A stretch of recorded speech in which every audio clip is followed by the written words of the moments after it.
Olá a todos, bem-vindos a mais um Pode Ser. Eu sou o Lucas Búfalo e aqui estamos com uma grande psicóloga, a doutora Beatriz Brandão. Doutora, muito obrigado por estar aqui conosco. Obrigada, Lucas. Estou muito feliz de estar aqui. Adorei o convite. Vamos fazer essa conversa valer a pena.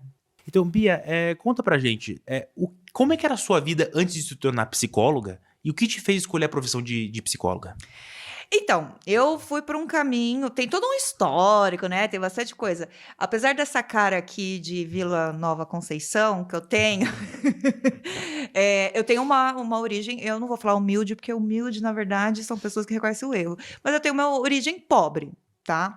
Então, eu comecei a trabalhar aos 15 anos, já entrei ali numa coisa de departamento pessoal, e quando eu fui escolher a faculdade, eu fui escolher a faculdade por uma questão de necessidade. Então, eu fui escolher o que, né, uma faculdade, desculpa, gente, aquilo que as pessoas fazem quando não sabem o que fazer, administração. É isso. E aí eu fui fazer administração, comecei a trabalhar com recursos humanos, porque eu já tinha entrado no departamento pessoal, e aí eu fui caminhando.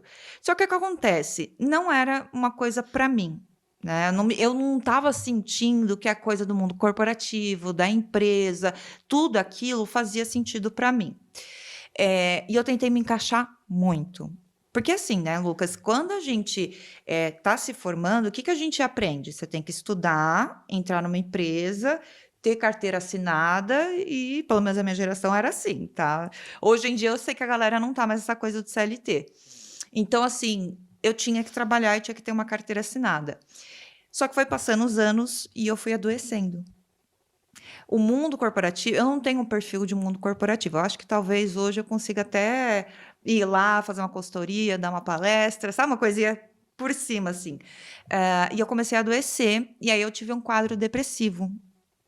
E aí, nesse quadro depressivo que eu tive, que assim, eu tô falando de uns 15, 16 anos atrás, não é como é hoje, né? O boom da gente saber sobre os transtornos mentais, eu acho que mudou muito depois da pandemia.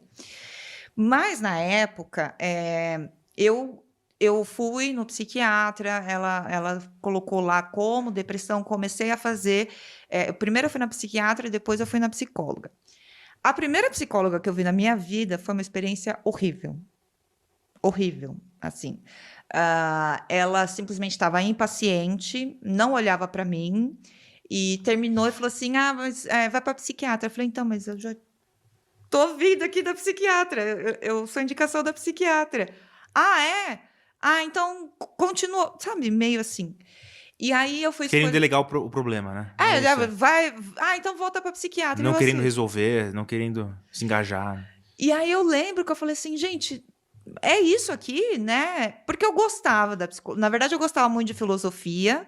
Uma pessoa que leu O Príncipe de Maquiavel com 12 anos, não é a pessoa que você possa me dizer, meu Deus, Ah, já tá preparado pra política já. Nascida política. Príncipe de Maquiavel com 12 anos. com 12 anos. E eu lia, e aí eu. Não, porque a minha irmã tinha um livro escrito O Príncipe, eu achei que era o quê? Uma história de amor. Um conto de Obviamente. fadas. Lógico. E aí eu fui lendo O Príncipe. Lógico que eu não entendi metade daquilo, tá? Enfim. E eu gostava muito de filosofia, e aí quando você vai para filosofia, você acaba apontando para psicologia. E eu fiquei muito decepcionada com a psicologia, porque a minha primeira experiência foi essa, de uma pessoa que, nossa, ela estava muito sem paciência. E aí eu fui para outra, e aí foi para outra, e aí foi para outra. Achei uma pessoa que fez um processo comigo razoavelmente bem. E aí chegou uma época que eu falei assim, cara, não dá para as pessoas terem esse tipo de tratamento. Eu vou fazer psicologia e eu vou cuidar das pessoas de uma forma digna.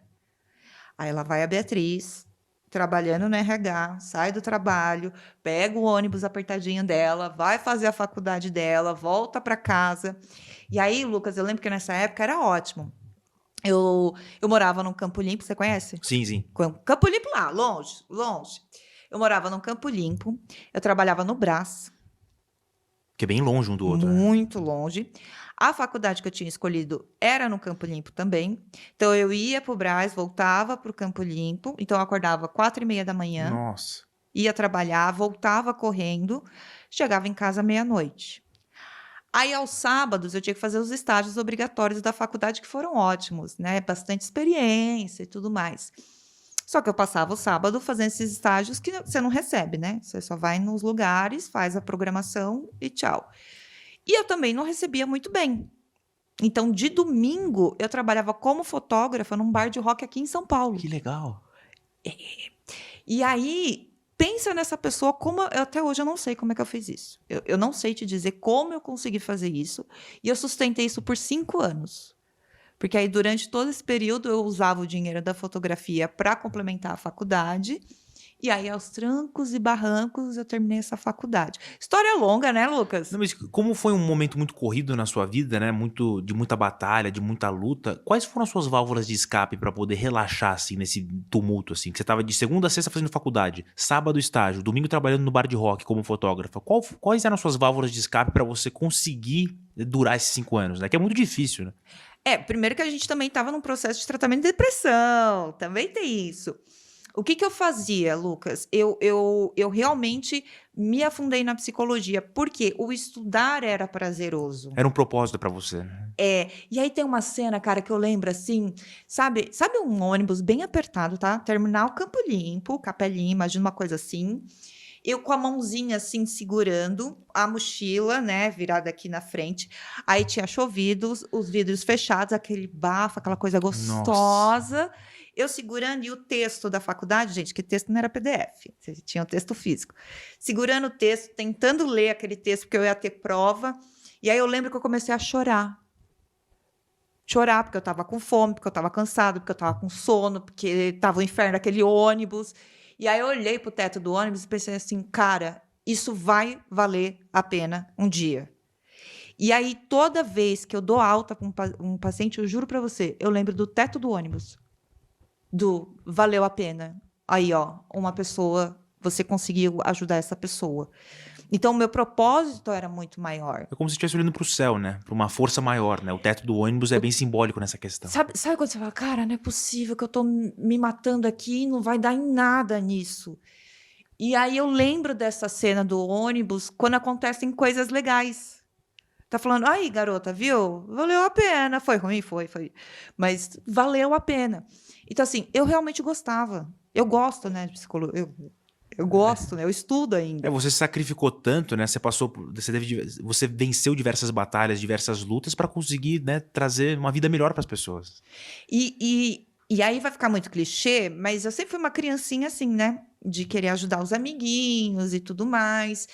E aí, o engraçado quando eu faço o teste, é porque a gente tem acesso a teste, e antes de eu aplicar no paciente, eu aplico em mim, para poder ver como é que esse teste vai ser. O meu perfil, ele realmente é mais para isso. Ou seria psicologia, ou seria assistência social, ou seria alguma coisa... A minha vocação profissional é para isso. E hoje eu não reclamo de um dia do meu trabalho. Assim, reclamo assim, da parte administrativa. Sempre tem, né? Sabe, a burocracia, aí não sei o quê. Mas o atender, até fazer a ficha do paciente, o prontuário, eu não reclamo. Então, assim, quando você... E nunca mais tive nenhum quadro depressivo, tá? Então, eu tô há 11 anos sem medicação. Nossa. 11 anos sem medicação, faço terapia. Uma vitória e tanto. Porque ali o ambiente estava me adoecendo. E como eu mudei o ambiente para uma coisa que agora faz sentido, eu tenho um ambiente muito mais saudável. Eu faço terapia porque a gente tem que fazer, né? Nós, psicólogos, precisamos estar bem para atender bem. E a minha vida existe, né? Porque eu sou humana, eu juro. Então, eu preciso fazer a terapia para poder atender as pessoas. Mas a medicação, eu nunca mais tive um quadro que eu pudesse ficar preocupada, porque hoje em dia eu já tenho mais conhecimento, em relação à depressão. Então, a depressão pode ser por causa do ambiente também, né? Estranho, mas é verdade.